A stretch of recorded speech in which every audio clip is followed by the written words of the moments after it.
আমরা হচ্ছে এটা শুধু বুয়েটের আন্দোলন না, প্রথম কথা আমরা প্রকৌশল অধিকার আন্দোলনের ব্যানারে আন্দোলন করে আসছি। এখানে আমি একটু অ্যাড করতে চাই, এখানে শুধুমাত্র বিএসসি ইঞ্জিনিয়ার নয়, এখানে আছেন চিকিৎসক, এখানে আছেন কৃষিবিদ, এছাড়াও আমাদের যে কলেজ পড়ুয়া যে স্টুডেন্টরা আছেন, এইচএসসি স্টুডেন্ট, তারা সকলে আমাদের এই আন্দোলনের সাথে একাত্মতা পোষণ করেছেন। তারা যে ন্যারেটিভ প্রতিষ্ঠা করার চেষ্টা করে তারা সংখ্যায় বেশি, এটা আসলে সঠিক নয়। আমরা সংখ্যায় ৮০ লাখ, আমরা যদি টোটাল হিসাব করি আমাদের টোটাল যারা আমাদের সাথে আন্দোলনে একাত্মতা আমাদের সাথে আন্দোলনে যোগ দিয়েছে টোটাল ৮০ লাখ, কিন্তু আমরা হচ্ছে রাস্তায় নেমে জনদুর্ভোগ সৃষ্টি করে মানুষকে কষ্ট দিয়ে সহিংস পথে আমাদের দাবি আদায় করতে চাই না। সরকার যে কমিটি গঠন করেছে, কমিটিতে আলাপ আলোচনার মাধ্যমে আমরা যৌক্তিক যে দাবি, আমাদের যৌক্তিক দাবি আমরা আদায় করে নিতে চাই। কিন্তু দেখা যাচ্ছে তারা সহিংসতার পথ বেছে নিচ্ছে, তারা রেলপথ ব্লকেট সহ নানা ধরনের সহিংস কর্মকাণ্ড ২০১৩ সালে যেভাবে তারা হচ্ছে যে সাধারণ মানুষকে জিম্মি করে চারপাশে সহিংসতা করে দাবি আদায় করে অযৌক্তিক, তাদের যে অযৌক্তিক দাবি আদায় করে নিয়েছে, তারাও এখনো সেই পথ অনুসরণ করতে চাচ্ছে। আমি বুঝি নির্মাণের শিল্প, সালাম স্টিল বোঝে ডিউরেবিলিটি। সালাম স্টিল, মোস্ট ডিউরেবল স্টিল।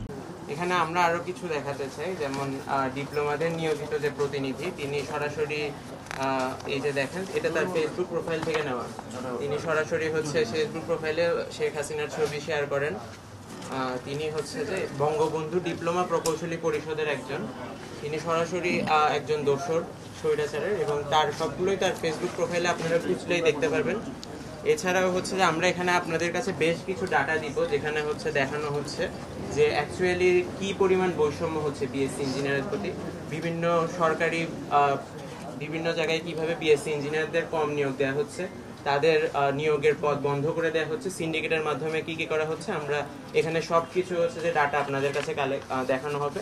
আমরা আলোচনার টেবিলে সরকারের কাছে এই সব কিছু উপস্থাপন করেছি, এবং আলোচনার টেবিলে যখন সুষ্ঠু সমাধানের পথে আমরা আশাবাদী, সেই মুহূর্তে হচ্ছে ডিপ্লোমারা রেলপথ ব্লকেট কর্মসূচি, রাস্তা ব্লকেট কর্মসূচি সহ এই ধরনের ধ্বংসাত্মক ও সহিংস কর্মসূচি দিয়ে তাদের দাবি আদায়ের জন্য তারা এই ধরনের পথ বেছে নিতে চাচ্ছে।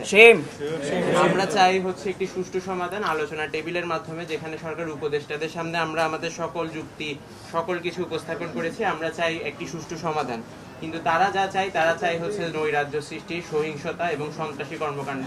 ইতিমধ্যে আপনারা জানেন যে আজকে গাজীপুরে বিকাল ৪টায় তারা রেলপথ ব্লকেট কর্মসূচি ঘোষণা করেছে। এছাড়াও আগামীকালও তারা সহিংস পথে অগ্রসর হচ্ছে।